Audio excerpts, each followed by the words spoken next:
A very warm welcome to the MMK show. Today we're going to be talking about influencers and how you can find and vet influencers for various social media platforms such as Instagram, YouTube, and TikTok. Marg and Kevin, how are you guys doing? We're well. How are you? Bright and early? Yep, bright and early. Late night? Pretty And well. just It wasn't long ago before we were on another show. I know it's just been like 6 hours. We're on a roll. We're on a roll today. Cool. Yeah. So today we've got Paul Barron, who's going to be talking about influencer marketing, and it's a very important topic, of course. But before we invite Paul on stage, I want to quickly talk about our Vietnam sourcing trip that's coming up soon, April 17th to the 26th. 2024 in Hanoi, Da Nang, and Ho Chi Minh City. And this trip it's a 10-day trip where you can discover the different types of products that Vietnam has to offer. We visit a lot of factories where you can, see the process and talk to suppliers directly, build relationships. We also do a full day conference where we talk about how you can source from Vietnam, how quality control works, how logistics, how to find and vet suppliers, and a lot more. And we also visit a trade show. This is the Global Sourcing Trade Show where there are hundreds of suppliers of different types of products, so you can also meet suppliers and see products at a trade show. Then of course there's a lot of networking during the trip as well. We've got e-commerce experts and brands who are already sourcing in Vietnam successfully that are accompanying us with the trip, so there's a lot of networking and learning from each other. Also, there's a lot of food. Vietnam has beautiful food, so we'll be savoring all of the beautiful food that Vietnam has to offer. And my favorite part of the trip is an overnight stay on a junk boat in Ha Long Bay. Marg, what is your favorite part of the trip? I like Hanoi, but I think I just love the food. I could Yeah, just eat the food forever. It's beautiful. yeah, It's like it's my yeah. You favorite. could live on rice paper rolls, right? Yeah, I love rice paper rolls. Kevin, And the what about food, you? What's your yeah, favorite part? and the food is different too because we go to so many different locations. From the north to the Yeah, south, the food is not exactly the same, is it? Because of the exactly. region, so to speak. And so you do Yeah, get to sample quite a lot of the different cuisines throughout the country.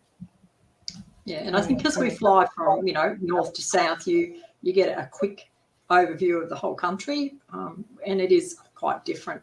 The scenery and everything is different from north to south. So if you haven't been before, it's a great opportunity to do a flying visit of the whole country. Yeah, and the products that Vietnam makes, there's a huge variety of products. So we visit factories that do wooden items. Vietnam does a lot of wooden home products, toys, bags and backpacks, suitcases. In fact, Ben Leonard, who's one of the e-commerce experts joining us on the trip, sources backpacks in Vietnam, and we're going to be visiting his factory. I mean, he's one of the few e-commerce experts who's very open about his brands, and he's not only showing us his brand, but he's taking us to his factory, that he has vetted and that he's working with. So that is huge.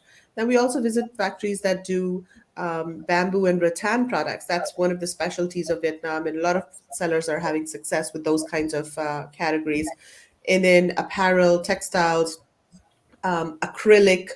Um, what else? What are the other Ceramics, factories? lots of ceramics, Ceramics, yes, ceramics, beautiful marble. ceramics. Yeah, Yeah, There's yeah, footwear is a big marble. footwear too, Magla, and sports Yeah, apparel is yeah, a big thing there as well. A lot of the major brands in footwear and sports apparel do have huge factories in Vietnam, so that's another big thing. exactly. Yeah. So, guys, check it out, vietnamsourcingtrip.com. Now is a good time to sign up and start booking your flights, get your visa. So, we'll help you with everything, including, how to apply for the visa. So, get more information on our website. Let's just quickly say hello to Gail. How are you doing, Hello, Gail? Kayla. Long time. You're doing Hope you well. are Yeah, well. Yes. yeah. And we also have Vibha here. Hello from Vibha. Hi, It's a Vibha. How are you treasure doing? chest. Okay, so let's invite our guest, Paul Barron, on screen. Hi, Paul. How are you doing? Good. How are G'day, you? Paul. Good to see you again. Yeah, likewise. So you got my my Aussie friends. Oh, Oxy's in here. Hey, Oksana. Oksana, yes. Oksana, how are you doing? Are you settling back in? Oksana was with us in India just until a day ago. So I hope you've all settled in now, Oksana. Cool. So, Paul, very excited about today's topic. Of course, influencer marketing is, a very important aspect of building our brand. So, first of all, Paul, tell us about yourself. I mean, of course, most people know you, but in case people have been living under a rock, tell us about your background. It's such a weird thing. So I've been like on the quote unquote speaking circuit since like 2018, and it is weird because like I've done, I don't know if it's hundreds now, but probably between webinars, podcasts, and events, probably like hundreds of events. Yeah. And it all started back in 2018.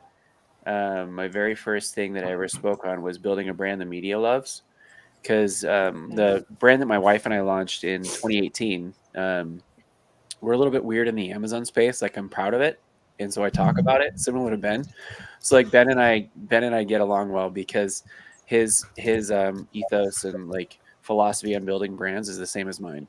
Like, Yeah. it's all about the story. It's all about your audience, making sure that you connect with your audience. Because um, I'm a little bit of a cheapskate, and if I'm going to invest money in launching a product, I don't want to have to spend that money again, like launching another product or building another audience. And like back in, I guess, 2016, 2017, Casey Goss, he had a great company, Viral Launch, and we used them. And I was like, this is dumb because I have to give 90% discount to help them build an audience. I don't get their contact details, and the people that are buying our stuff are only doing it because it's 90% off. And so, anyway, so like I'm really obsessive about building an audience of people that want to buy. And one of the ways that we've done that in the past is through, well, not in the past, but continue to do that is by powering, partnering with creators, influencers, because really, um, word of mouth is the, number one reason that people buy anything still to this day. And social media is modern day word of mouth. Now, that being said, social media only represents something like maybe 15% of all word of mouth. And so I think that a lot of times when we live in this internet world, we forget that, you know, there's the real world, and that all of the all of this stuff like e-commerce and Amazon and all this stuff, like, if you just made a really, really good product and you paid really good attention to making sure that people felt amazing, like that they loved your brand, they would tell their friends and family. And so that's kind of the heart and soul behind what I do.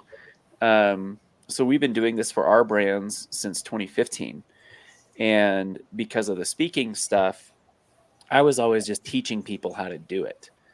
And back in 2020, I decided to go off and like actually start an agency, which is a little bit crazy because it's a lot of work, different kinds of headaches. I've ran agencies before, like with physical products, the headaches are like, I don't know, like if your containers get impounded, or you all that sort of random stuff that you deal with, right? Like Amazon just being Yeah. stupid, right? Customers returning stuff, and there's all kinds of different headaches. But suffice to say, like, we've been doing this for other brands for about 3 years now, and I've learned a lot. Like, I was very going into this, like starting the agency, I was like, oh, this worked for our brand, it will work for anyone. And the methodologies that we use in ours, because we're so obsessive about brand story, that's one of the many things that I realized is that this doesn't necessarily work for everybody, but there's ways that you can set yourself up for success. So I guess fast forward to now, we started a group coaching program. So what I'm going to be talking about today, I'm gesturing, this is the other monitor, I'm gesturing over here. That's where it is. But what I'm going to be talking about tonight is actually, I think, the third or fourth lesson that we go through in our group coaching program. And so this is something that people pay for, have paid for. And I've done this presentation a couple different times for different people. And they've said that it's a little bit like drinking from a fire hose. So I apologize about that in advance. You're recording this though, right? Is this going to be available Yes, somewhere? yes. Okay. Yes. On YouTube, Facebook, Instagram, LinkedIn. Yeah. I Oh, forget. what's that? Ooh, that's pretty I, cool. How'd you I, do I, that? I have the new update with the Mac operating system, and I forget that if I do two, that it does like Oh, Oh my God, that's I so always awesome. I forget Wait. I forget about No, it because hasn't happened with me. it's the new software. But I can also do hearts. Let's see. oh, look at that. Oh, Amazing. look at that. Isn't That's it? beautiful. Anyway, Okay, so it'll be I available. have to So if it is, update my Mac. yeah, update it, and it's like this new feature.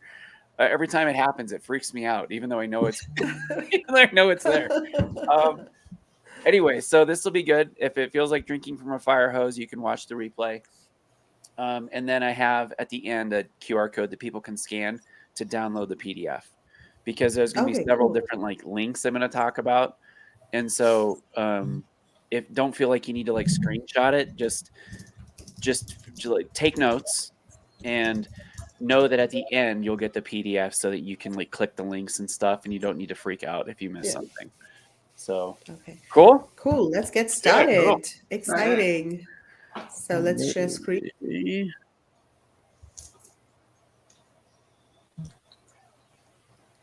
All right, so you can see my screen. Is it? It says this. Yeah. Okay, cool. You can see it. Okay. Yeah. Yeah. I'm gonna go full screen. So if you have questions or if something pops up, I'm not going to be able to see this monitor. Yeah. So just Yeah. let me know, and I'll try to answer them. Or if I'm going to get to them, I'll let you know. But here, always does this the very first time. Okay, cool. So, like I said, the agency that we started is called Influx Catalysts. And if you're a nerd like me, that may or may not be inspired by the flux capacitor on Back to the Future, our little logo. And our group coaching program is called Momentum Makers, where we basically meet 4 times a month, and we do live training and have expert coaches and stuff like that. So this is one of those lessons. And what you're going to learn today is all about what I don't really like saying influencer marketing. I prefer saying creator marketing. And the reason for that is that, generally speaking, I think that influencer marketing, the word influencer, has sort of a emotional baggage, if you will.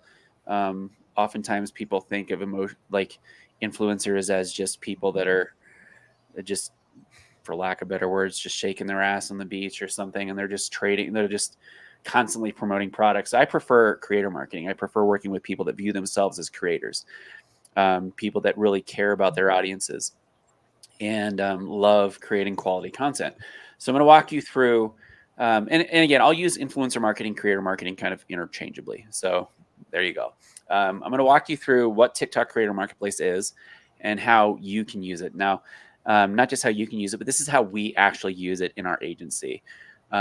Since it's evolved over time, since I guess 2020 up until now, there's various ways that we've continued to change how we use it, as well as Instagram Creator Marketplace and how you can use it. That is currently in beta, but you can apply. If you're not in it yet, I'll give you an application link that you can apply again at the end in the slide downloads PDF. And then how you can reach out to creators manually. So basically different search queries that you can make in Google, how you can find people's contact details in various social media networks, TikTok, Instagram, that sort of stuff, and then current trends. So a note here, there'll be a few things that I'm going to reference in this that I'm not really going to talk about. I'm going to talk probably a little bit about brand ambassador programs, and basically in a nutshell, that's like inbound, getting ambassadors, getting influencers to apply to join you versus you reaching out to them. The other thing that I'm going to just make a note here, I'll touch a little bit on TikTok Shop, but I'm not going to go do a deep dive.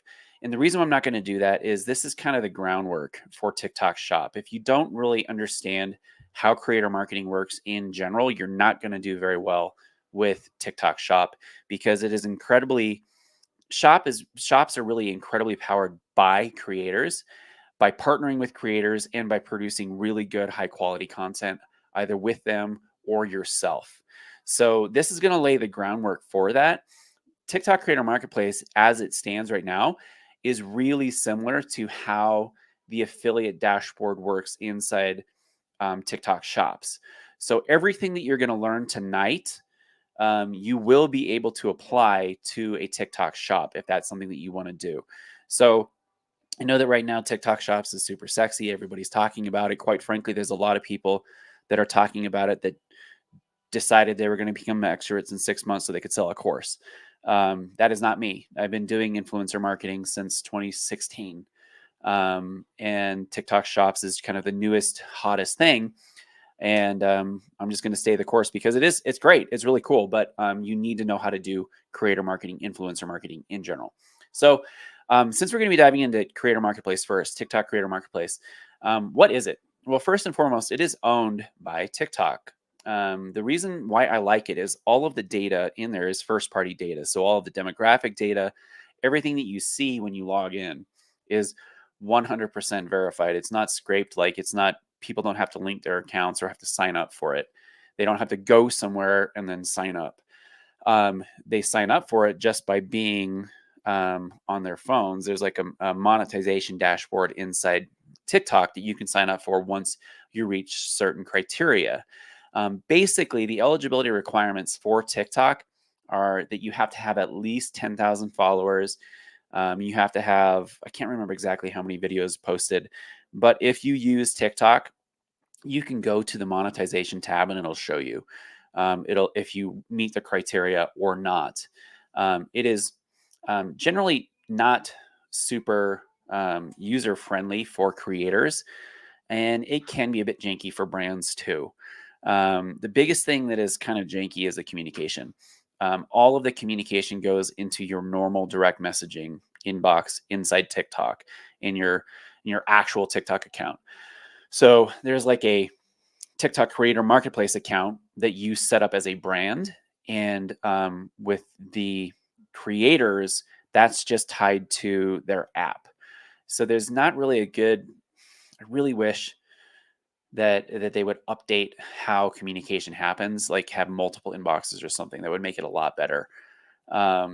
So we generally communicate off platform. We'll use Creator Marketplace to, sometimes we still use it to create campaigns, but most of what we use it for is for validation, making sure that the creator is within our demographic, that people that are buying our products.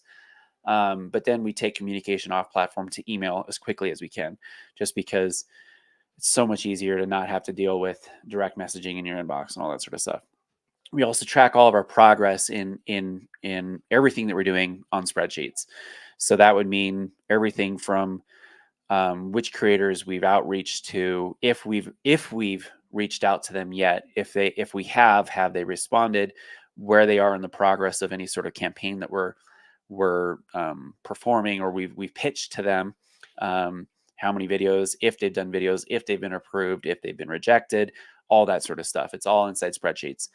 And like I said, creators access that TikTok Creator Marketplace dashboard under the monetization tab inside the TikTok app. So if you have TikTok, you can check it out and you can see that.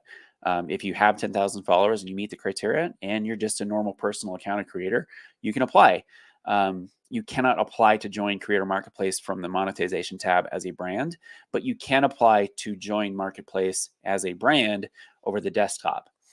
So on Creator Marketplace, we've used this over a ton.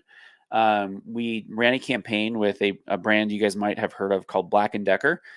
And this is a 7-month campaign that launched, it was June-ish, and then it went through the end of December.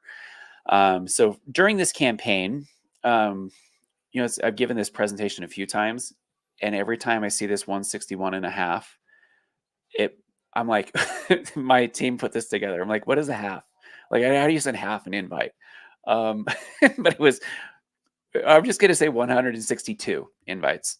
Now, out of those invites, we've had about a third of them actually turn into an actual collaboration, meaning that out of those 161.5 invites, about a third of them converted into a collaboration, which is actually pretty high. the numbers that we see kind of across the board converting to a collaboration from outreach to collaboration and acceptance are about 20% across the board. This is a little bit higher because we did have a higher starting average pay. We started off paying $500, and then with different creators, we went down to, I think, 100 or so, and I think the average was about 200, which I'm going to get to. Being that this was with a big Fortune 500 company, we had a lot of red tape in terms of them approving videos, and it took them forever. Like, we would get them a video for approval, and then they'd not do anything, not even watch it for like 2 or 3 weeks, and then finally they'd come back and like say it was not approved because it had a kid in it or something stupid. So there weren't a whole ton of videos posted, but we got a ton of content back. So if you're doing this for yourself and you're not as pedantic about whether or not a kid can be using a vacuum, for example, you'll be able to get generally more videos posted. We got about 28,000 views per video that was posted, and this is organic. So when I say organic, I mean that we're not actually, that's prior to us spending any money on advertising those videos. So within TikTok, specifically Creator Marketplace, when you do a campaign, you can request what's called a Spark code. And the Spark code is basically a code that you can use in your ad center so that you, as the brand, can put money behind that video, but it looks like it's coming from that creator, right? So let's say in this instance, say Megla is a superstar on TikTok, and Megla reviews my new this is my dust cleaner thing, right? So let's say that Megla does this, and she's a photographer, and she reviews this, and it's a great video. I can reach out to Megla and say, hey, Megla, can I have your Spark code? Because we want to turn that into an ad. What that would look like is it looks like Megla's advertising it, but we're the ones paying for that, right? So video. So when you say advertising, it's actually an ad that that is on the influencer's account? It's on your account, but it shows like it's coming from theirs. So it's on your ads dashboard, but because they give you a Spark code, it basically gives you the whitelisted permission to run money behind it. And so this is like really good for shop content, right? So we have a creator that did a piece of content that's getting about a 9x ROAS, like 9 times return on investment on ad spend, which is insane. It's really, really good. And so what we did was he created the piece of content, we got the Spark code, and we're spending money to boost it. So I think it was like, we spent like $18 and had 4 sales. It's crazy. So that's really good. On average, we got for these particular campaigns, we got about 400 likes and comments. This is funny because like I need to make sure that the team continues. I don't know why they didn't put in favorites and shares, because kind of in hierarchical order on TikTok, what matters the most important would probably be favorites or shares. Those are pretty close to the top. Then next would be comment, would be next most important. Then next most important would be a like. Then next most important would be 100% view. And then they have different metrics like focus, 6-second view, that sort of stuff. But when you have somebody like favoriting a video, it saves to their device as something that they basically means that they're going to go back to it and watch it later. They found it really engaging. And specifically, if it's like a shoppable video, that shows me that that person was really interested in that product. If they're sharing it, then that's showing me that they're thinking, oh my gosh, Megla would love this. Like, I can't, Megla's a great photographer. She really needs this, this dust blower thing. Anyway, so you get the point, right? And why that matters again is because the TikTok algorithm is heavily based on engagement. And the heavier the lift in terms of engagement, meaning you have to spend time to write a comment. You have to spend time to, you have to think, oh, I'm going to share this. That takes more effort than just watching a video, which takes more effort, and then the next thing that takes more effort is double tapping, hearting, liking the video. We estimate that we got about the earned media value for each of these videos was about $5,000 per piece of content if we were to actually pay for this type of exposure, which was really good. We got about 3 seconds per view. Sorry, 3 seconds, we paid about 3 cents per view in terms of like what we paid the upfront cost to get these produced. So to set up your account as a business within TikTok Creator Marketplace, first you need to go to creatormarketplace.tiktok.com. Don't do that now, but it's really simple. You create an account. I'm not going to walk you through that because it's literally creating an account. You're smart people. You can do that. The hard part is verifying your business, which really that's not that hard because you just have to upload tax identification documents. And it doesn't matter where you live in the world, because as long as you register in your country, you verify your business with those tax documents. And it takes up to 3 days for the States. I mean, when I did it, it was like a few hours. In the past, we've had some people take like 72 hours. Some people get hung up for some reason, and then they have to start over. Then you have to connect your actual TikTok account. This is, again, where it's a little bit confusing, because your actual TikTok account is like what you use to browse TikTok or to post on TikTok for yourself or your business, right? The TikTok Creator Marketplace account is something different. This is something you're using to connect with creators as a brand. TikTok has so many different types of accounts. There's the affiliate account, there's the shop account, there's the ads manager account, there's the business center account, there's the Creator Marketplace account, there's a regular TikTok account. So it can get a little bit confusing. So if you have any questions, just let me know. But this is a pretty straightforward process.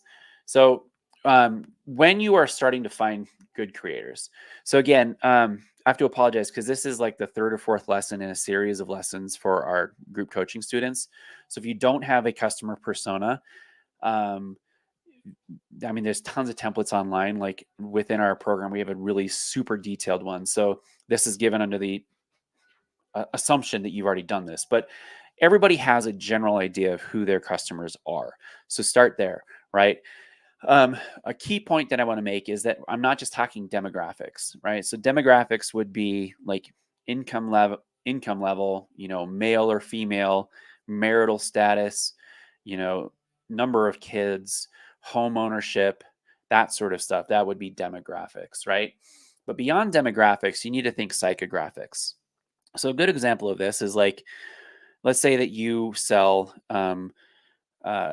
plus size women's underwear, right? And it's not lingerie, it's just well-fitting, nice, comfortable underwear.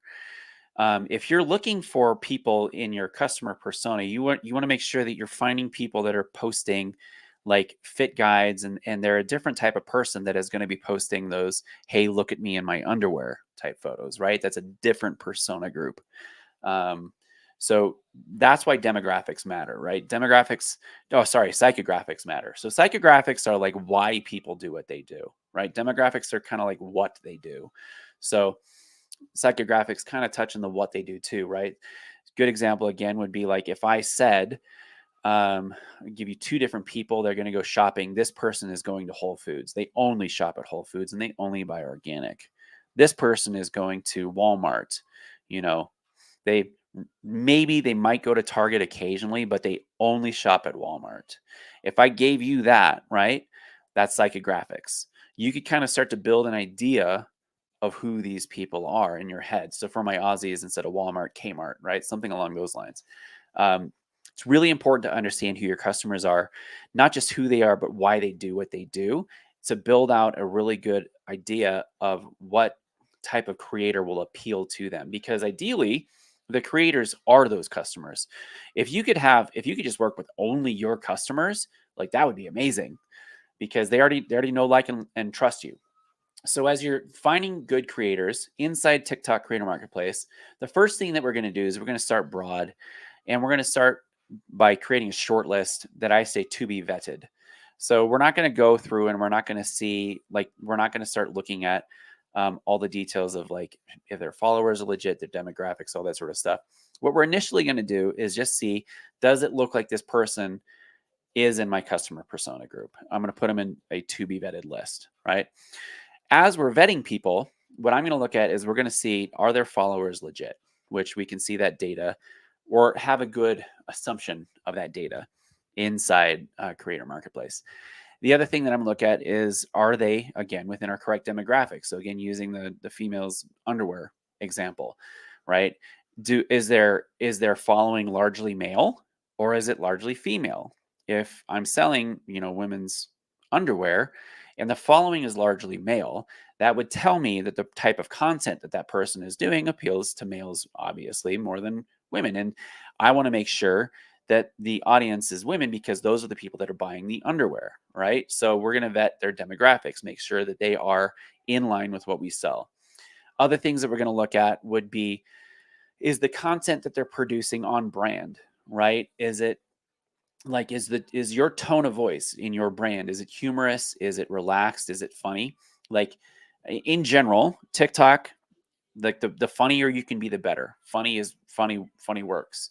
A lot of people talk about pain points in business.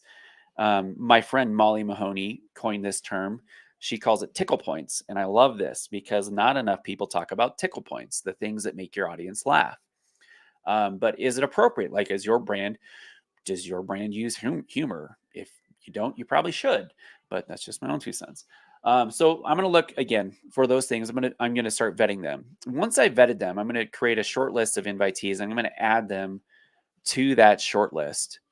And generally I'll have 2 different ones, or I'll have a couple different ones. So maybe I'll have a short list of people that I think I can just do a gifted campaign with, meaning I wouldn't necessarily pay them, but if they do it for a free product, I'd work with them. And then I'd probably have like the paid, and I could even have multiple tiers of paid, right? So let's say if I wanted to work with mega influencers, celebrities, like if I was going to be working with celebrities, I know that that's going to cost an arm and a leg. So it'd be a different short list, but you get my point. For this exercise, we'll just have two short lists, vetted and then already vetted. They've been approved, right, by your internal processes. Then we can start inviting them to our campaigns. I'm not going to walk you through how to create a campaign because it's pretty straightforward. But there's different considerations, like what's the purpose of the campaign? Are you trying to drive awareness, sales, that sort of thing? Depending on a number of factors. Now, you can invite, it's actually up to 20 per campaign. The longer you use Creator Marketplace, the more invites you get. So you can do 20 per campaign, and you can do 2 campaigns a month. When we first started working with Creator Marketplace, you could do like 50 per campaign, and there was an unlimited number of campaigns you could do. Then they cracked down on that, and then it was 50 per campaign and then 2 a week. And then they started tightening it up. Now, as an agency, we have ungated. We can do as many as we want. The other thing that works actually better than inviting people to campaigns would actually be doing an open campaign when it's basically posted on the marketplace, and then people could apply to it. Once we've invited them to that campaign, I'm going to remove them from that first list that we created, that be, prior to vetting them. Okay. So this is the general process. Again, you can watch this on recording as you do this and go through step by step if you want, but I am going to do a live walkthrough later as well. So instead of being just theory and words on a page, you'll actually see me do it. And I'll just kind of do it with, I'll just do it with mommy products because that's what I sell, or baby products, really. So when you're creating a campaign, things that you want to think, you're going to need to be thinking about, some factors that you need to be thinking about is, where are you having the traffic of that campaign go? Or are you having traffic? Are you directing traffic anywhere? Or is it purely for awareness? Is this like a Red Bull campaign where it's just lifestyle and like, oh, cool, look at that, and I want people to talk about, create a buzz about your brand? Or is it going to be more like, hey, go buy the Red Bull at the store, right? I mean, Red Bull never does that, but you get my point, right? So that kind of ties closely with the theme and the focus. So the theme or the focus could be, Valentine's Day just ended, but the next one coming up that I could think of would probably be like a Mother's Day type campaign, or it could be a spring break type campaign, right? If you have children's products or vacation products, now would be the time. Well, it might be a little bit too late, depending on where you live in the States. Spring break is about a month to 2 months away if you're in America, or you sell in America. But what's your theme? What's your focus of the campaign? Again, are you having that campaign go somewhere? So for all intents and purposes, we're going to say Amazon, and the focus is, so we want to make sure that people say, check it out on Amazon. It's a spring break deal. So as that's the case, then you're going to say, well, we're going to need the campaign. When you're working with creators, you're working with people that are like puppies that have no attention span, generally speaking. They don't really understand dates and times. So you're gonna have to remind them all the time about when things are due. So, hey, this is, hey, Susie, hey, our spring break campaign is coming up, and, our deadline to submit the, your video drafts for approval, that's coming up. So make sure that you get those in, and we're going to have the revision dates. So things that you're going to think about are dates again, like when are the video submissions due? When are you going to be asking for revisions to the submissions? When is the final video posted? Like, when are you expecting them to post their final video? How long is the campaign? Is it going to be a week? Is it going to be a day? Is it going to be 3 months? Is it going to be in perpetuity? All of those things go into effective campaign planning. Let's stretch this further out. Q4, you need to be planning for Q4 now. You need to be building audiences now that you can market to in Q4. You need to start building brand awareness about your brand now, because if you start thinking, in September, like, oh man, we got to start thinking about Black Friday, you're too late. With your campaign stuff, what products are you going to be promoting? It shouldn't be your entire library unless it's one product. Your entire library is one product. It's a lot easier to track how effective influencer marketing is, especially if you're driving external traffic with just one product or just a family of product with maybe variations, right? Other things you need to think about. Do you have the inventory? On the off chance that it might go viral, if somebody picks it up and it goes viral, will you be able to handle that inventory load? We had a creator pick up something in December and it sold through 200 units in a day. It's not unheard of for that sort of stuff to happen, but do you have the inventory to do that? What are you paying the creators? Are you also offering commissions? Are you only doing commissions? And are you going to give them a coupon? Is the coupon going to be exclusive to their audience? Is it going to be a general coupon? Are you even giving a coupon? And do you really have the margin to afford to do all of this? We had a client once who didn't know her numbers, and she offered a 60% off discount coupon, and it leaked, and she sold through hundreds of units in a day and lost thousands of dollars. And she was mad at us. And I was like, I don't know what to tell you. Like, you should know your numbers better. I felt bad, but at the same time, you need to know your numbers, because now that's a great ranking strategy, but you need to understand, like, if you're going to be able to move through thousands of units or leaks, like, can you handle that?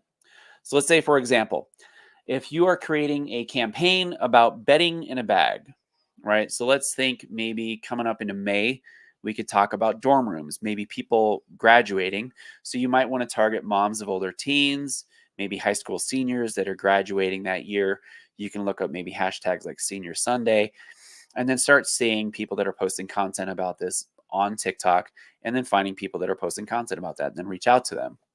Or it could be people that are doing redecorating or home decorating in general. It could be DIYers, could be holiday decor, could be home decor tips. There's all kinds of different things that you could find creators in that may be separate demographics, right? So in one instance, we for the Black & Decker thing, it was a vacuum, a 3-in-1, started off at $40, and then they dropped the price down to like 30 and then like 20 during Black Friday. But we had a bunch of different persona groups. We had the graduating seniors that are moving out to college. We had small home people, like RVers and stuff. We had people, even big home people, that this vacuum is so cheap you can buy one for every room.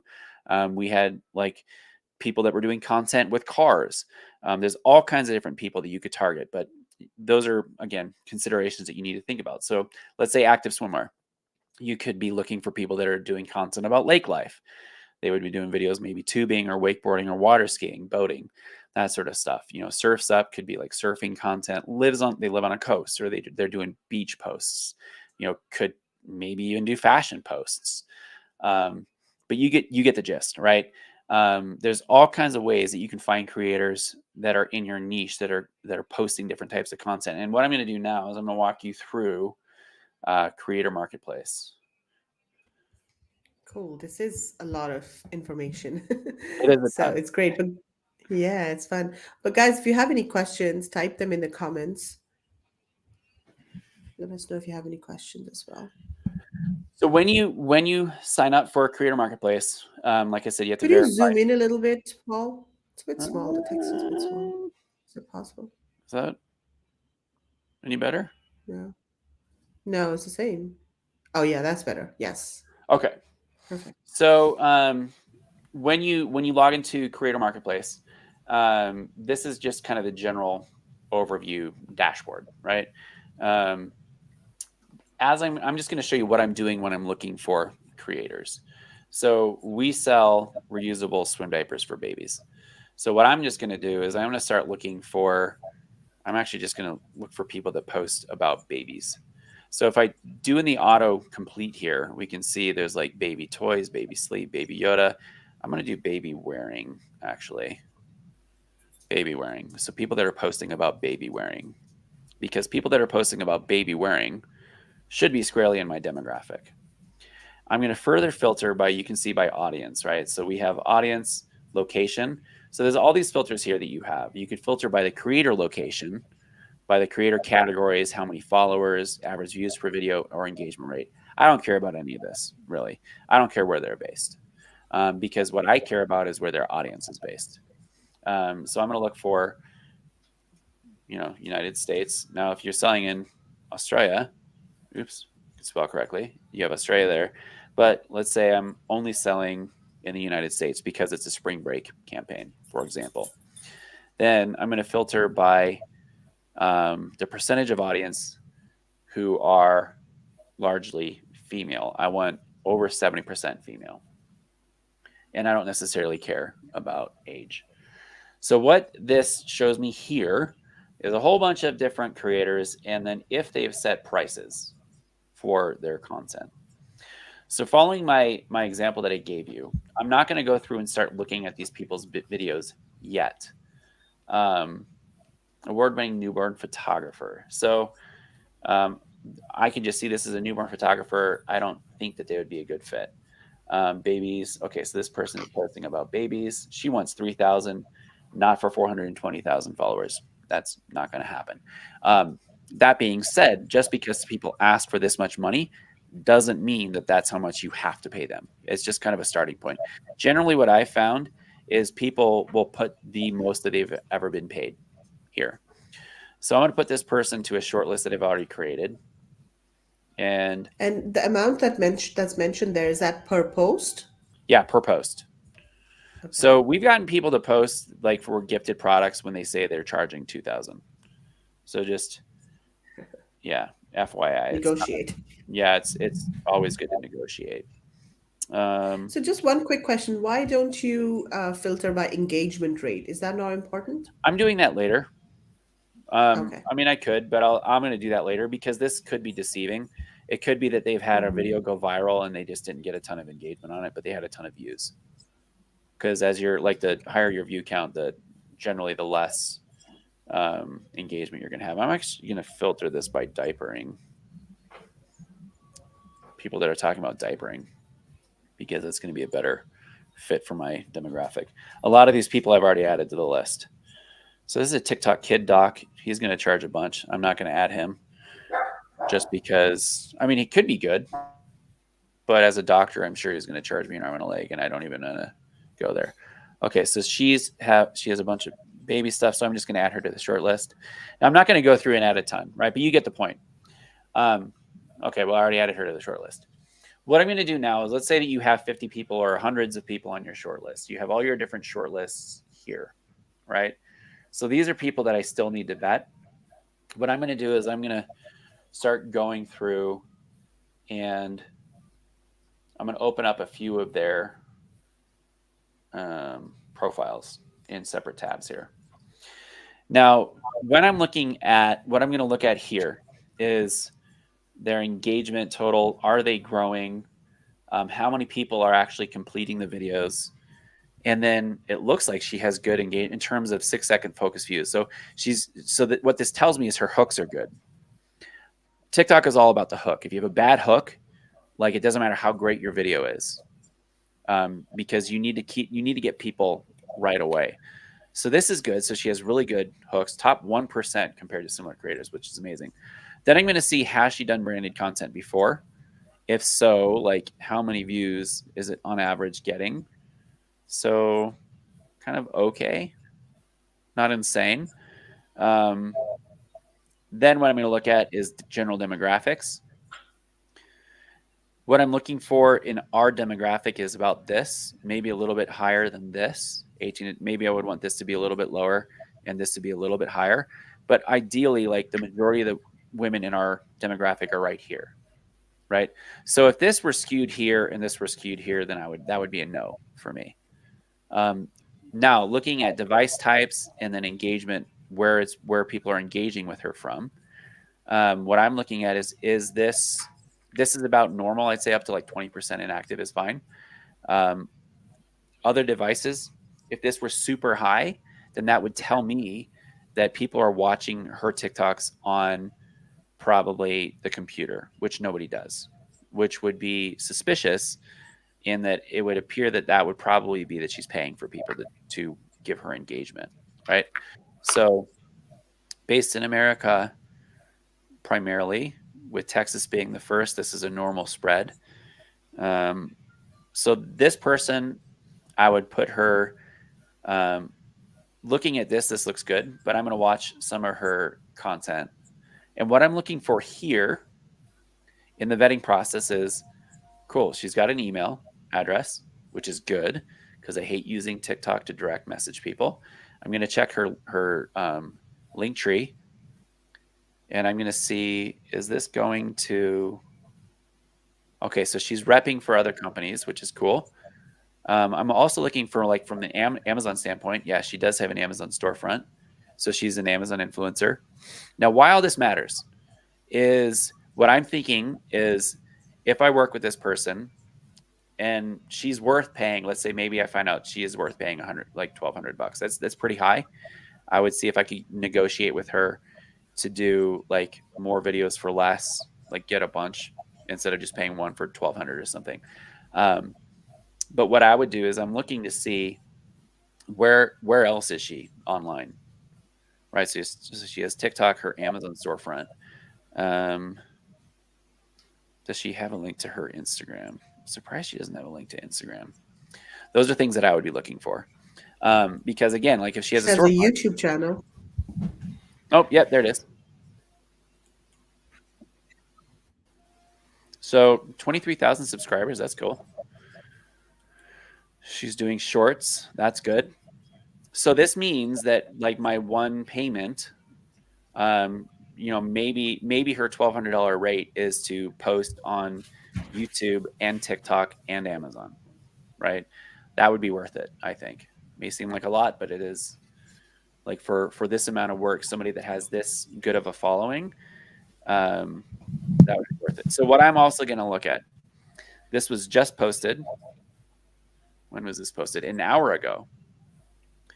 So it's already gotten 1,400 views. So that's not a ton.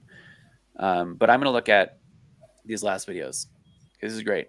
44 people have favorited this. So you can see we have 44 favorites, 101 comments, and almost 3,000 reactions, which is really good.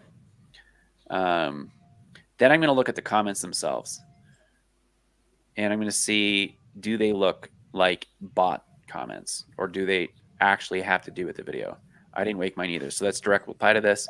I'm obsessed with your carrier, but so mad how they treated you. So this person obviously follows her. Okay. Maybe I'd look at a few other videos just for the sake of time. I'm going to move this person from the vetted shortlist to I would be willing to pay her. I'm going to go back to this list, and I'm just going to remove her from this list. Where is the delete? There it is. So again, I'm going to go through like one by one, every single one of these creators, do that. And that's why I recommend doing this in batches. So you're going to have like your to be vetted, you do all that work first. And this is something that you can train a virtual assistant, somebody else like a worker bee type person, that this doesn't need to be your time, because this is very time consuming. And what you just need to do is train them, like, these are the things that we're looking for. You know, I'm looking to see, like, has she done branded partnerships before? Is her content on point?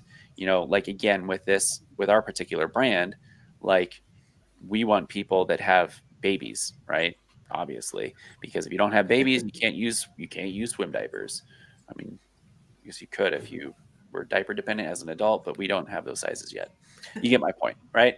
So Yeah. that is TikTok Creator Marketplace. Pretty straightforward, and anybody can sign up for that. It doesn't matter where you live.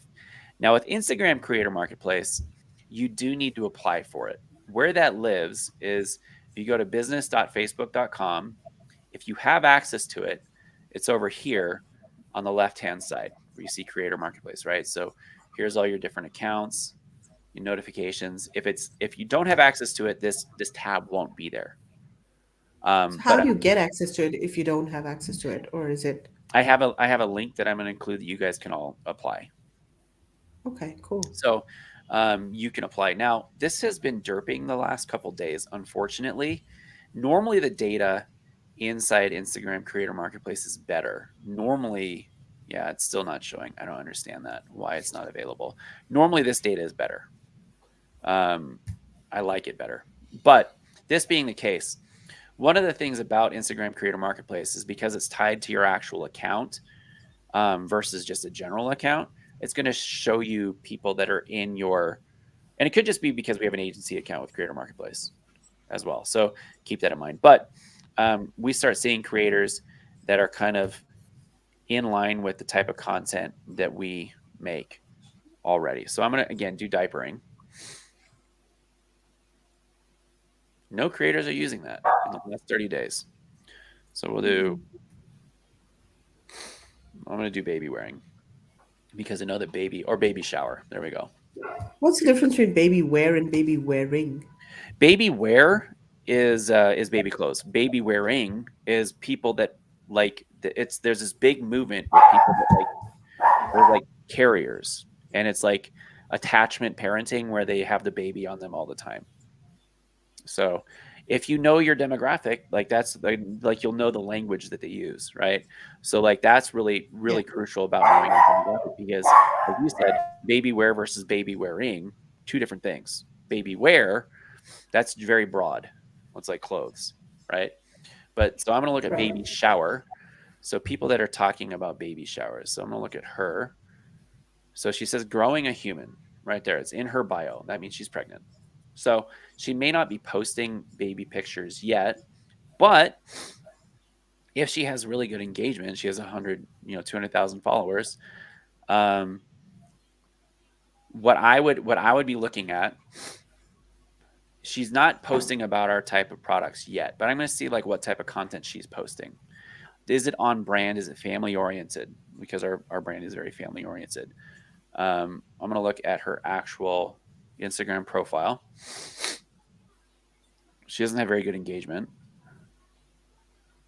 This is a little plugin that I use. Her most recent posts do. But I'm going to look at,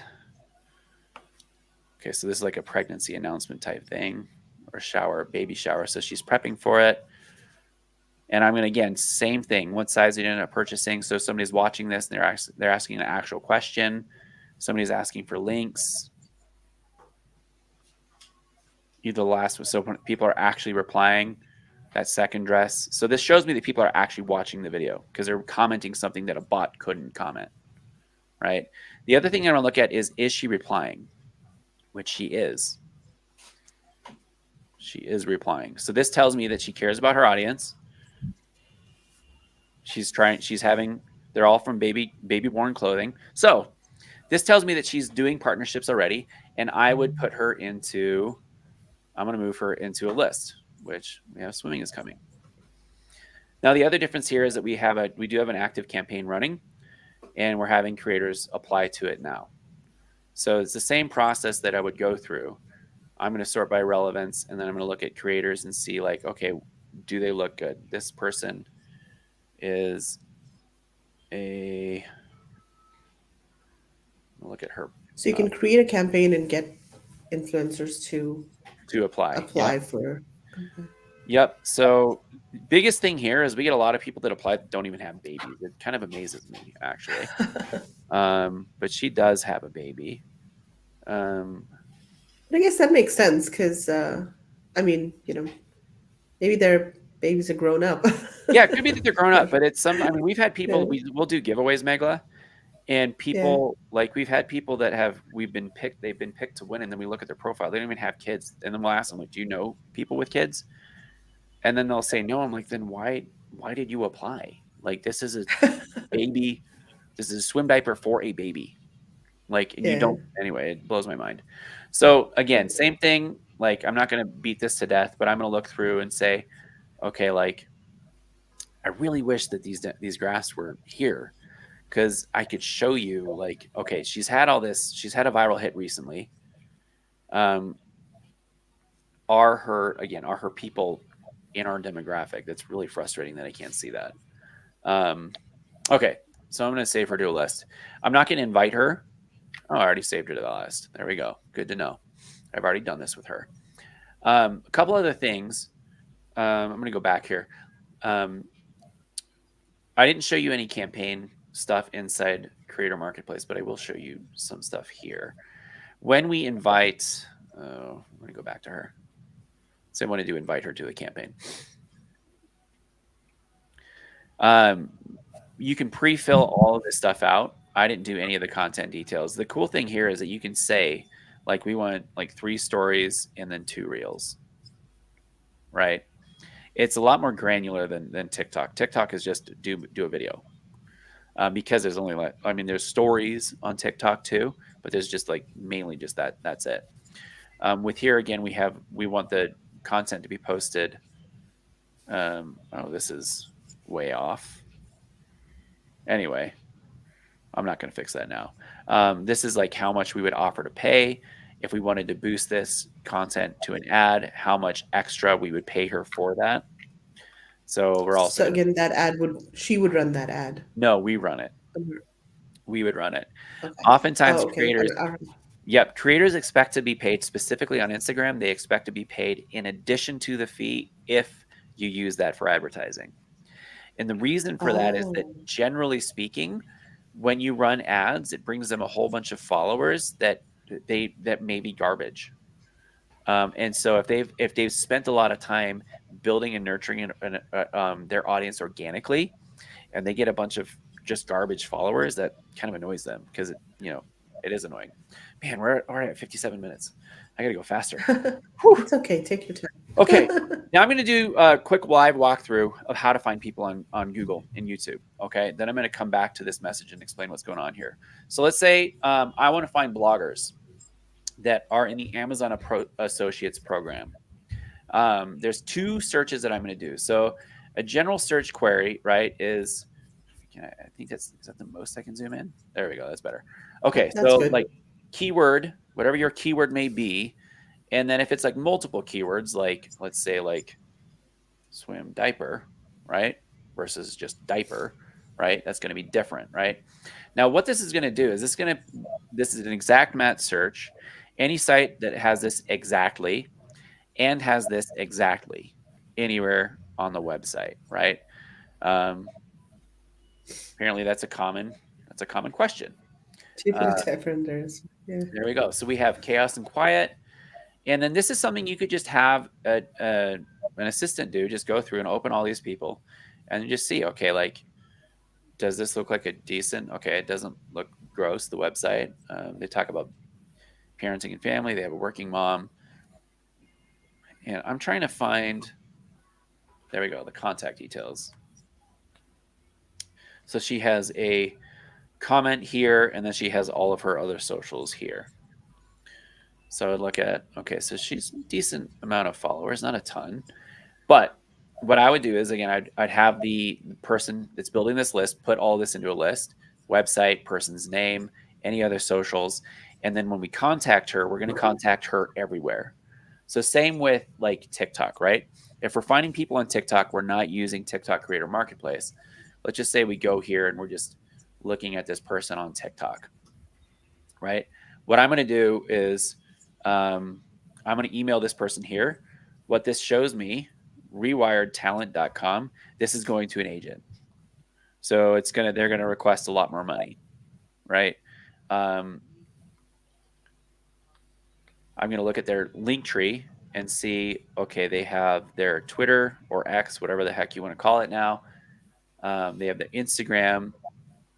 And what I would normally do is I would actually just follow this person and message them on Instagram. I'd message them on TikTok. I'd send them an email. I'd do everything, right? So we have templates for all of that.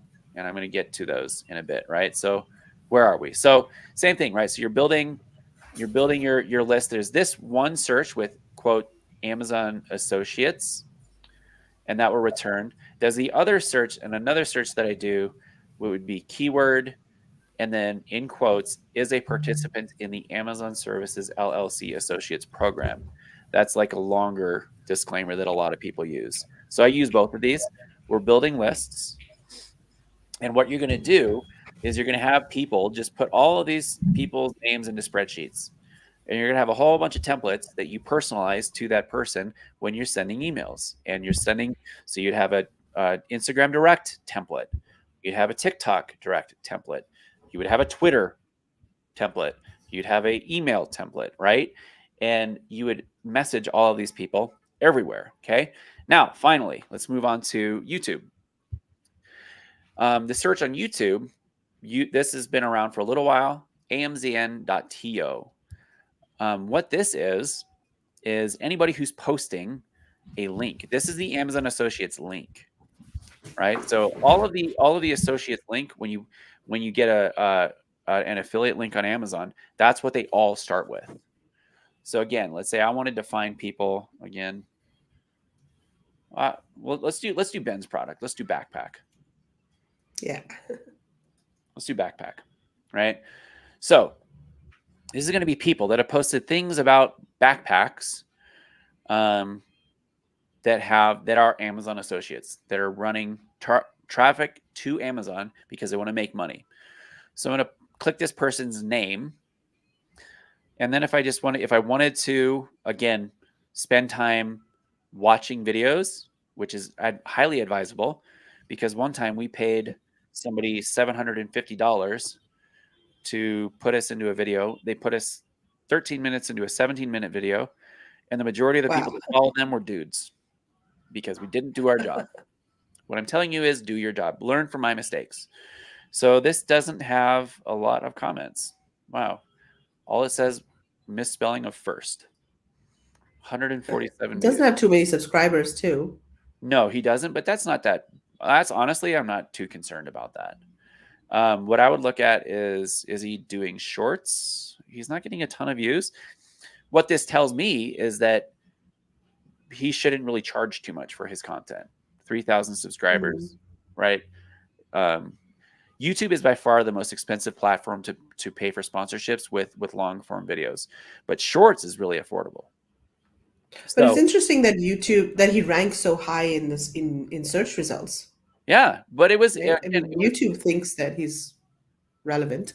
It was because I did that exact match search with backpack and this. So we'll see, if it was just backpack without the AMZ and TO. But the point is, this person is somebody who is posting content. There's all of his socials here, and then the best thing about YouTube is that it has his. I can email him, so I have his email. So again, if you're thinking of building lists like this, that's how you would do this. You put all this into a spreadsheet, and then shoot that person an email. So let's go through general process at a glance. Okay, so in a nutshell, you want to leverage hashtags and or general search terms, right? So people that would be looking for something in your niche, like I was doing, like baby wearing or baby wear or swimwear or back, whatever it may be, right? So think your exact product line and also niche neighborhoods. So that's a term coined by my friend Rachel Miller, who is brilliant, and she has probably the best course I've ever taken on how to create engaging groups on Facebook. She talks about this concept of niche neighboring. And these are people that sell similar or adjacent products that your customers would also buy. So look for those niche neighborhood hashtags or search terms. You're going to want to look through not just those, but also just trends in general, and familiarize yourself with the trends on social media.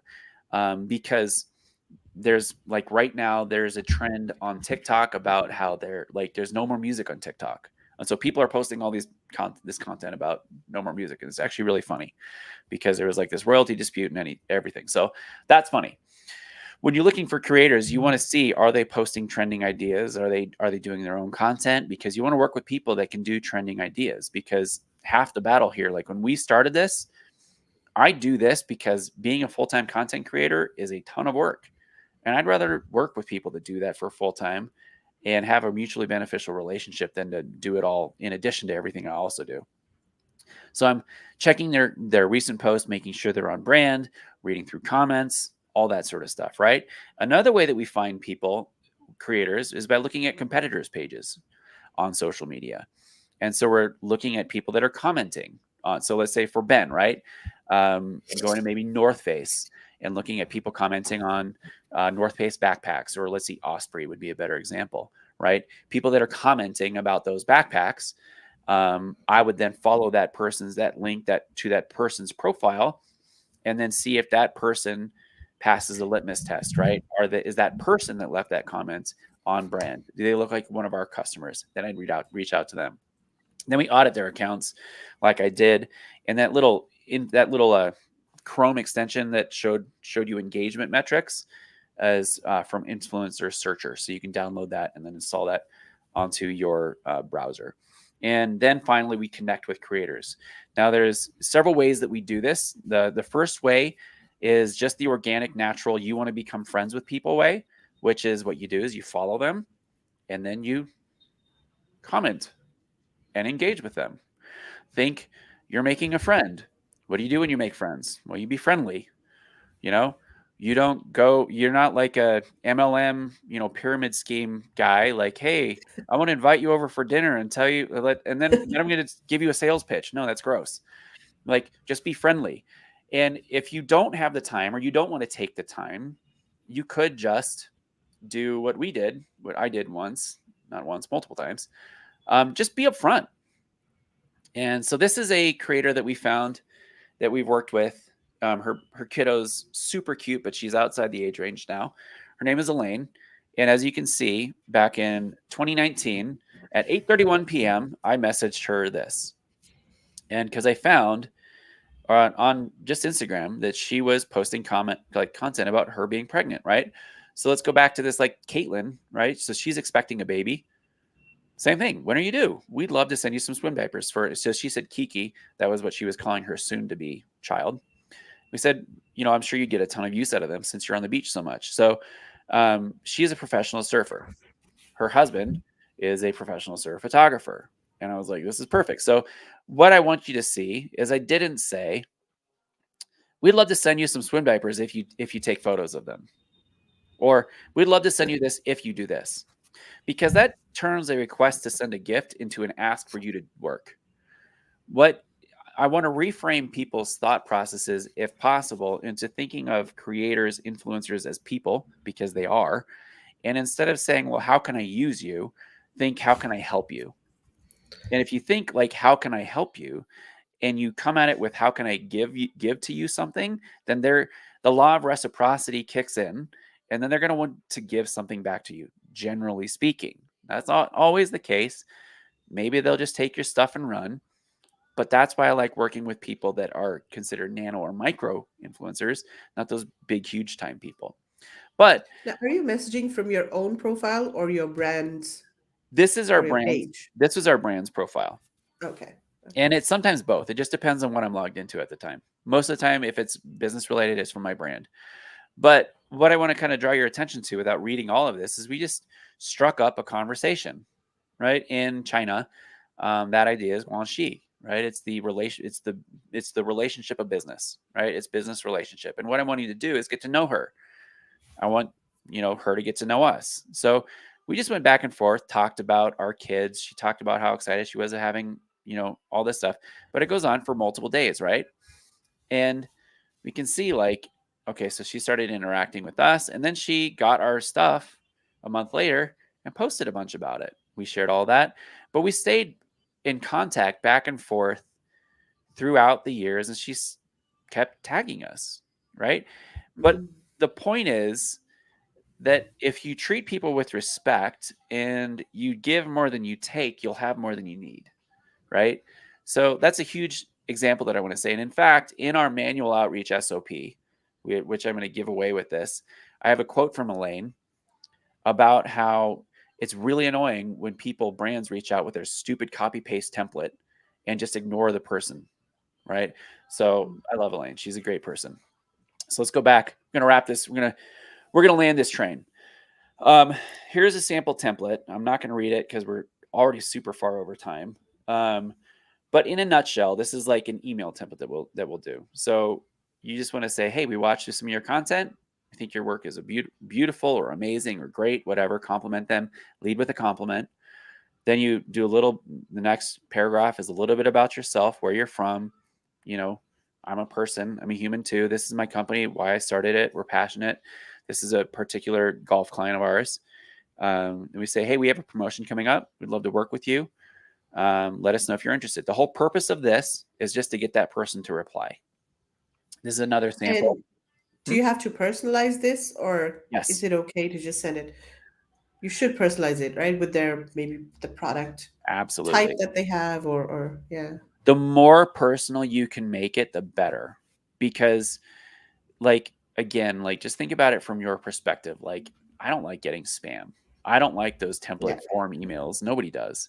So if I get an email that it's clear that somebody spent time reading about me or looking into my brand or looking into my products, I would significantly higher chance of me replying.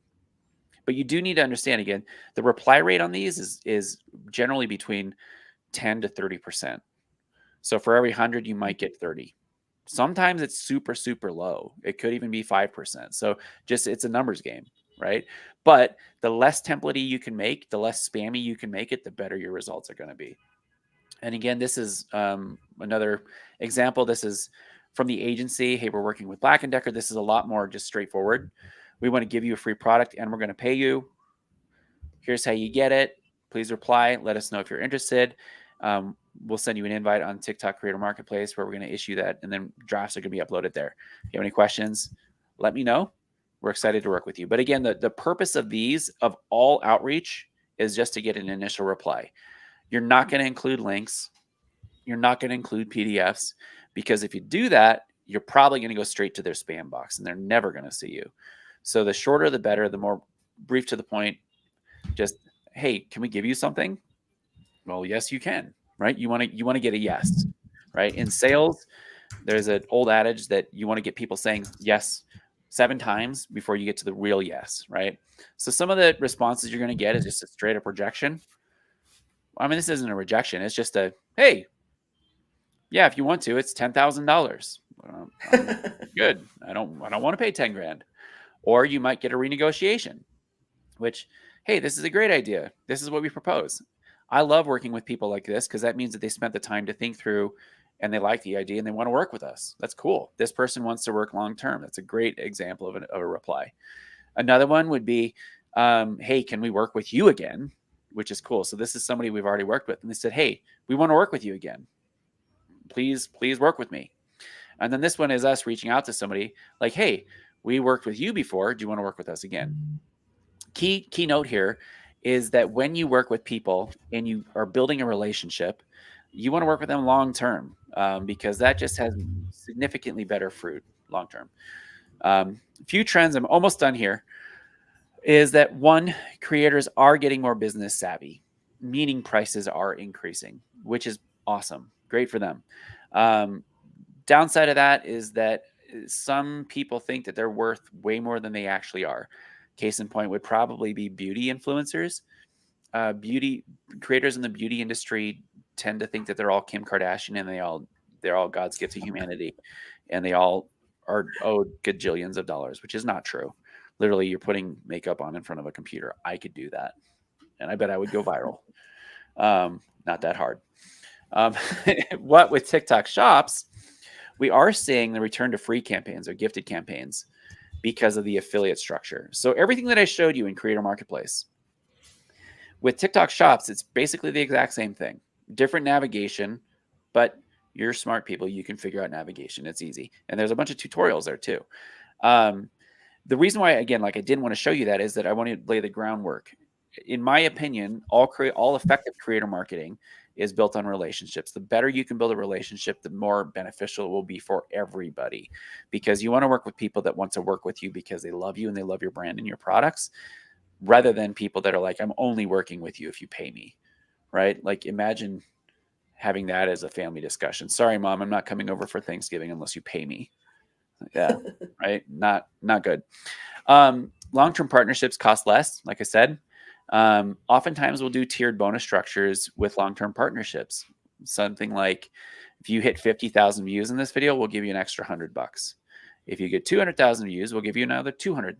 If you get 500,000 views, we'll give you 300, something like that. Oftentimes we'll even do like, hey, we're going to ask you to do two videos per month at $100 per video. And we'll work with you for 6 months straight or something like that. That's good for the creator because it's a guaranteed stream of income. Plus, if you like working with them and you know that you work well together, why not? It's a great way to get affordable content. And like I said, in passing, if you didn't pick this up, open campaigns generally tend to bring in more interested creators. The difference of your vetting is instead of having to find people and add them to shortlists, you're just vetting to see if they're actually a good fit for that campaign. I like that a lot better. So since I'm treating you like you're all paying members in my coaching program, your weekly action items, we always give homework every week. I want you to set up your TikTok Creator Marketplace account. What you're going to do there is you're going to look through the general price ranges in your niche. Take note of those. Take note of like average engagement rates, that sort of stuff, because each niche is different. Apply for an Instagram Creator Marketplace account. If you don't have one, if you have one, set it up. Download that Chrome extension that I have the link to. Start creating your short list of creators and then continue to engage with creators. So to get all of this stuff, I created a link for you, for your people. You can either scan that and just fill out the form and I'll email it to you, or you can go to that link there. And then what that's going to do is I'm going to give you these slides because there's a whole bunch of links in the slides and the manual outreach. I'll include a link to the manual outreach SOP in that email. There you go. Wow, cool. That was a lot of information. It was. That was absolutely amazing. Loved it, loved it, loved it. Yeah. Barbara saying your philosophy about helping them works in life tenfold over. Appreciate the integrity and ethics. This applied to business will help the world over. Great Yeah. presentation. Yeah, Thank you. absolutely. Thank you, Barbara. So much valuable information. I have to go, but we'll watch the replay. Yeah. Make sure. Yeah. When you do this, it's funny because like I'll watch presentations and I'll like be working while it's going on, and then I come back and I watch the replay on like fast speed, and then I pause it and then I rewind. So glad to be here. Yeah. Great presentation. So, guys, let us know if you have any questions for Paul. Sorry, and we are going to be Pally Paul. So we are going to be sharing the slides as well. But yeah, let us know if you have any questions. So one thought that came to mind. So we're looking for influencers across all of these different channels, but aren't these influencers like? Do they generally focus on one or two specific channels, or are they generally everywhere? Like, is it likely that you'll find them on YouTube and also on Instagram? And so do we necessarily have to look at each channel, or if we just look for them on Instagram, they'll anyways be on TikTok and YouTube? Yeah, that's a great question. So like each channel has its different unique idiosyncrasies, if you will. TikTok is really unpolished and very just kind of authentic, raw. Like it really tends toward like trending, funny content. So sometimes people that do really well on TikTok don't really do well on Instagram. But what I would say is the reason why I showed you everything is because the methods on anything are the same everywhere. It's the Right. same method. Finding an influencer on Instagram is the same method that you would use to find that person on TikTok. And then the method, same with YouTube. I mean, slightly different, basically, but generally speaking, um, most creators are really big on one channel, unless they've sort of like that one. Or later on in the presentation, there was that one group or that family that was represented by an agent. They had a large YouTube following and a large TikTok following. That's pretty common, actually. When you have a really big TikTok following, you might also have a really big YouTube following. The more quote unquote professional the influencer is, um, generally speaking, the more like the large their following on every channel will be. Um, I didn't really mention this too much, but I kind of alluded to it. I much prefer working with people that, again, like consider themselves creators or just normal people, like that are small, that have small accounts.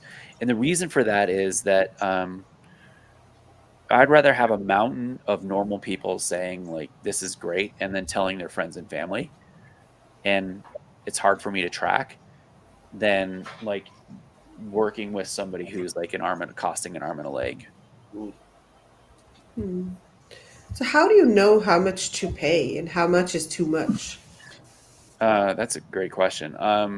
There's general, um, I guess, guidelines, if you will, like nano influencers. So nano would be like less than 10,000 followers. Oftentimes you can do gifted campaigns with them.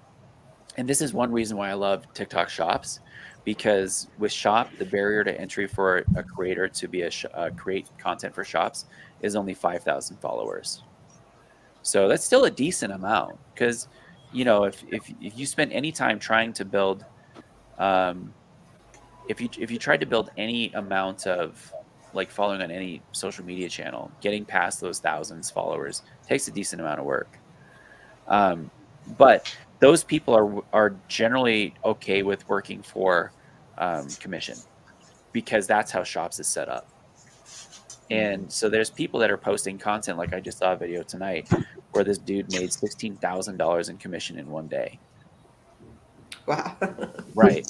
Like, something like I don't know, however many hundreds of units of whatever it was that he moved. And so you have these people that are posting all this content, like you can make a ton of money. And so there's all these new people that are just hungry. Like that's one of the reasons why I love Shop, because it's a return to the gifted campaign. So if I was like in a position of somebody watching this and I didn't really have any money, I would focus my effort on those people, on Shops, and I would focus my efforts on finding bloggers who talk about Amazon, and then reverse engineering, going back to see if they have an Amazon affiliate store, because if they're set up as an influencer, they have a storefront, then that means they have the capability to do live. And so I would message them and say, hey, I noticed you wrote a blog with the best of list with backpacks. I'd love to send you my backpack just for you to review. I respect your opinion as an expert. And if it, made the cut or whatever, we'd love it to be featured or something like that. And then open up that dialogue. As that email chain progresses, a few months down the road, let's say they get it. I say, hey, would you mind? Have you ever done a Amazon Live? Would you mind doing one for me? So you don't need to be paying people upfront all the time. Right. It's just the levels of influencers that we work with generally like are in the hundreds of thousands of followers range. And so that's where like I'm looking at like $100-200 per post Hmm. on TikTok. But Very I guess so, Paul, that people would have to learn how to recognize the opportunity that comes their way from interaction. Because, some people, sometimes can't see the wood for the trees. So Yeah. there could be a real good opportunity beckoning that people can't see through that. Yeah, and it's one of those things. Like I gave a speech on this subject to the Southern Seller Fest audience in November, and the whole the cool I guess, interesting fact about me. I lived in Sydney for a year when I was younger. And so there's a lot of idiosyncrasies between the Aussie English and American English. That if you say something in Australian English, you might really offend an American. If you say something with American like slang, it might really offend it wouldn't offend an Aussie. They'll just chuckle because Aussies think it's hilarious. we got You're like, look at it, Tom Yank over there. It's like, yeah, just keep saying that, buddy. Say it in church. We love that. Yeah, that's great. But so like the point of that was that social media, to go back to what you asked, Megla, about like different channels, social media has its own language. And even though it's English or whatever native language you speak, there are still different things that are unique to that language that you could inadvertently put your foot in your mouth and not realize it. So it behooves you to work with people that know what they're doing, or at least learn from people and know what they're doing, or bare minimum say, I don't know what I'm doing, but I'd love to work with you. You look like an expert. And that's like, if you put the influencer in this and like they appear to be like somebody that has integrity, like they're not going to take you for a ride, right? You put them in the position of being like, hey, you're an expert. You flatter them, like not flatter, but genuinely compliment, right? Like Dale Carnegie, How to Win Friends and Influence People 101, right? Genuine compliments, not flattery. Do that, and it'll serve you really well. Awesome. Well, Paul, thank you so much for your time. It was really good information. And do you want to maybe quickly share a little bit more about your mastermind program and how people can get more information about that? And then we'll wrap up. Yeah. So our mastermind program just kicked off in January. I almost said July. It starts with a J. We're 6 weeks in. And just to kind of give you an idea, you can go check it out. Actually, it's in, I don't know if I can post this link though. It's just Influx You Catalyst. could maybe send it to me in private chat and I'll display it and also post it everywhere. Okay. Yeah. I'll send it to you on Messenger because that's where we're talking. Sure. I guess I could do it in private chat here too, huh? StreamYard. So we just kicked this off in January. And the reason why I started this was our rates for our agency retainers they start at $3,500 a month just for the retainer fees. What we tell people is that you want to budget generally about another $2,000 to $3,000 a month in addition to that for sponsoring like posts with creators and or paying for ads. In all the different things that I've done across the world and like speeches and whatnot, there are people that I come across that I really want to help but just can't afford to work with us. And I just didn't have the time to do one-on-one coaching, so I started the group coaching thing. And so that we priced it at $250 a month. We're doing it's a 30% off discount if you pay for the year in full. So it's something like $175 a month, which is really good considering like all the work that we do. So it's basically a hand-holding thing where we're literally, it's opening the keys to the kingdom. I do have people sign a non-compete, a non-disclose, a non-circumvent, because I don't want to train my competitors. I'm not going to train an agency, but if this is a brand owner and you just can't afford to hire us, I want to help you. And so it's designed to help people, whether maybe they have VAs. So we actually have quite a few people that just send their VAs to the training, and then they watch the training like repeated later. And then we have a Slack channel where I answer questions, but so far I'm really loving it. It's a lot of work, but I love it because honestly, like one of the reasons why I do what I do is because I want to help entrepreneurs, and this is a good way to, I guess, crowdsource money instead of doing one-on-one coaching. I can help people, help a lot of people, and I'm enjoying it. Yeah. And so is this entirely focused on influencer marketing or is it social media in general? Social What media, is the yeah, mastermind program? influencer marketing, social media in general. We did a little bit of stuff on AI actually recently because one of the topics we covered was how to build a brand voice for your brand. and then I taught people how to use that and create an assistant using OpenAI that speaks in their brand voice. So you could say, hey, write me a blog about this news article, and because you've trained this AI to speak in your brand voice, it writes it for you, and it's beautiful. Like I'd made up it was great. Like it did a public. So it's mostly about social media, mostly about influencers, but it kind of covers just all sort of marketing topics because I'm a little ADHD and I get bored talking about only one thing. Very cool. I was actually wondering why we haven't mentioned AI yet. I was waiting for the word AI to be mentioned Well, somewhere, but yeah. I mean, that's a great way to personalize your stuff. If you want to put like all this stuff Yeah. into like a sheet, so you're already putting it into Sheets, you could download GPT for Sheets and then say, based on this criteria, help me write a personalized email to this person. Like, and then Mhm. it'll put it all out for you. Like, it's a great way to write Yeah. personalized emails. Yeah. Yeah. Amazing. Cool. So, Paul, thank you so much for your time. Great information, and look forward to bumping into you somewhere in the world. Yeah, Absolutely. I might. Yeah, maybe you should come to India or Vietnam with us on one of our sourcing trips. I'd love that. Steven, Steven Selikoff, he invited me again to Yeah, China. So for Canton very trip, so I think cool. that's pretty close to the Vietnam trip around the same It time. is.